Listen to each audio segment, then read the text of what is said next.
कुछ जगहें ऐसी होती हैं जिनकी कहानियां हजारों साल पुरानी होती हैं, पत्थरों में कैद। आज हम भारत में एक ऐसी ही जगह के सफर पर निकल रहे हैं जो हमें सीधे हमारे पूर्वजों के दौर में ले जाएगी। तो चलिए शुरू करते हैं इस तस्वीर से।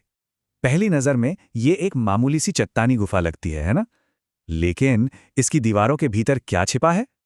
ये सिर्फ पत्थर नहीं बल्कि इतिहास का एक ऐसा पन्ना है जो खुलने का इंतजार कर रहा है। उस गुफा के राज जानने से पहले चलिए पहले आज के हजारीबाग से मिलते हैं। आज ये झारखंड का एक हलचल भरा शहर है जो एक बहुत ही खूबसूरत पठार पर बसा हुआ है। तो ये है हजारीबाग की आज की पहचान। भारत के झारखंड राज्य में समुद्र तल से करीब 2000 फीट की ऊंचाई पर यह शहर अपनी खूबसूरती और वाइल्ड लाइफ के लिए जाना जाता है। और हाँ, आज इसकी सबसे बड़ी पहचानों में से एक है ये वाइल्ड लाइफ सेंचुरी जो 1955 में बनी थी। लेकिन मजे की बात यह है कि ये हमेशा से कोई प्रोटेक्टेड एरिया नहीं था। एक जमाने में ये रामगढ़ के राजाओं की निजी शिकारगाह हुआ करती थी। तो चलिए अब वक्त में थोड़ा पीछे चलते हैं 19वीं सदी में, जब भारत पर अंग्रेजों का राज था और हजारीबाग उस दौर का एक अहम हिस्सा था। इतिहास की पहली परत को खोलते हैं। तो उस दौर में यहाँ क्या हो रहा था? 1874 में एक खतरनाक बीमारी फैली जिसकी वजह से ब्रिटिश सैनिकों को यहाँ से जाना पड़ा। लेकिन फिर 1891 में डबलिन यूनिवर्सिटी मिशन आया जिसने यहाँ स्कूल और अस्पताल बनाए और इस शहर को एक नया मॉडर्न चेहरा दिया। लेकिन क्या हजारीबाग की कहानी बस इतनी ही है? नहीं, बिल्कुल नहीं। ब्रिटिश राज तो इतिहास की बस एक पतली सी परत है। असली कहानी, असली राज तो उन चट्टानों में छुपा है जो हजारों लाखों साल पुरानी है। और अब हम वापस उसी जगह पहुंच रहे हैं जहां से हमने शुरुआत की थी, इसको रॉक शेल्टर। ये वो जगह है जहां एक ऐसी खोज हुई जिसने इस पूरे इलाके के बारे में हमारी समझ को, हमारे नजरिए को हमेशा के लिए बदल दिया। अच्छा, आगे बढ़ने से पहले दो छोटे से शब्द समझ लेते हैं।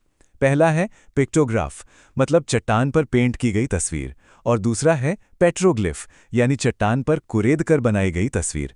और मजे की बात यह है कि इसको में ये दोनों तरह की आर्ट मौजूद हैं।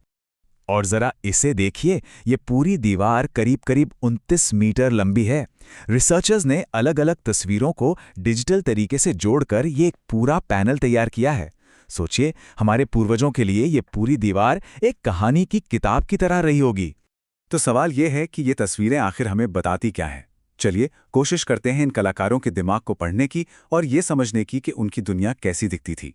यहाँ की सबसे हैरान करने वाली चीज पता है क्या है? इन जानवरों के चित्र। एक सींग वाला गैंडा, एक खास किस्म का कछुआ और गौर। ये सब जानवर आज इस इलाके से पूरी तरह गायब हो चुके हैं। इसका मतलब साफ है, हजारों साल पहले यहाँ का इकोसिस्टम, यहाँ का माहौल आज से बिल्कुल अलग था। ये देखिए, साफ साफ दिख रहा है वो एक सींग वाला गैंडा। ये एक ठोस सबूत है कि ये शानदार जानवर कभी इन्हीं जंगलों में घूमा करता था। ये आर्ट जैसे वक्त में जमी हुई एक तस्वीर हो। और सिर्फ गैंडा ही नहीं, ये देखिए एक और विलुप्त प्रजाति, असम रूफ टर्टल।